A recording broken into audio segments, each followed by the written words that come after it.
Walter the Farting Dog by William Cotswinkle and Glenn Murray, illustrated by Audrey Coleman. Betty and Billy brought Walter home from the dog pound. Nobody wanted him, said Billy. But we love him, said Betty.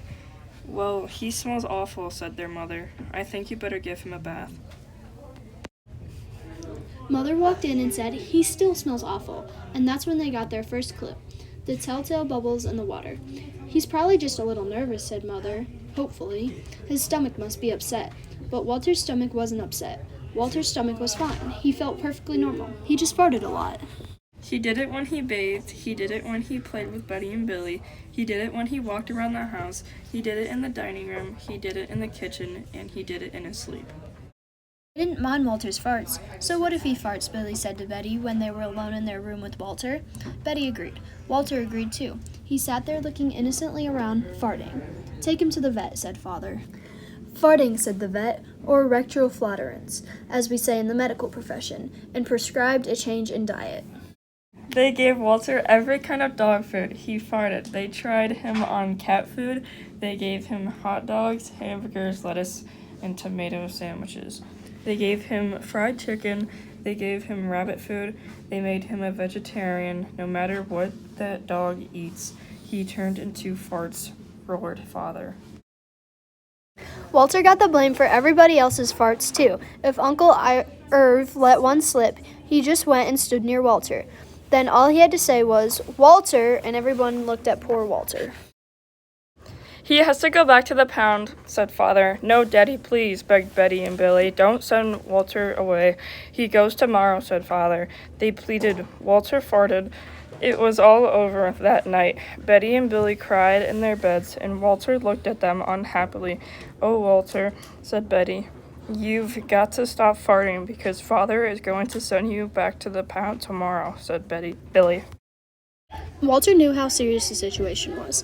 He'd never see Betty and Billy again. He resolved to hold in his farts forever. When Betty and Billy fell asleep, he walked down to the kitchen to see if there was anything to eat. He managed to open the cupboard door with his nose and found that 25-pound bag of low-fart dog biscuits the vet had prescribed for him, which made him fart even more. Even though he knew they made him fart more, he couldn't resist. He ate the entire bag. "Very tasty," said Walter to himself. Then he went and laid down on the sofa. A gigantic gas bubble began to build inside him. This is going to be trouble, he said to himself nervously. He was afraid of what might happen if he let it go. He thought maybe the house would explode, so he kept it in. It wasn't easy, in fact, it was torture, but he had resolved never to fart again. His future depended on it. As he lay there, with his tail wrapped tightly between his legs, he heard a noise at the window. Watched it slowly open. A pair of burglars came through. They dropped silently into the kitchen. "Watch out for the dog," said one of the burglars. "He won't bite," said the other. "He's a wimp." Walter might have bitten them, except he was so filled with gas he couldn't move. They tied a rag around his snout so he couldn't bark. "Okay," whispered the first burglar, "let's clear the place out." They took everything they could get their hands on. Walter wanted to stop them, but he was having unbearable gas pains. He rolled onto his back and waved his paws in the air. He gnashed his teeth. "We've got it all," said the second burglar. "Let's go." That's when Walter let it fly. It was the worst fart of his life. It made a tremendous noise and shot him across the room. A hideous cloud filled the air. The burglars clutched their throats, unable to breathe, with tears in their eyes. They raced for the window. They tried to grab their bag with all the valuables in it, but their arms were too weak. "Let's get out of here."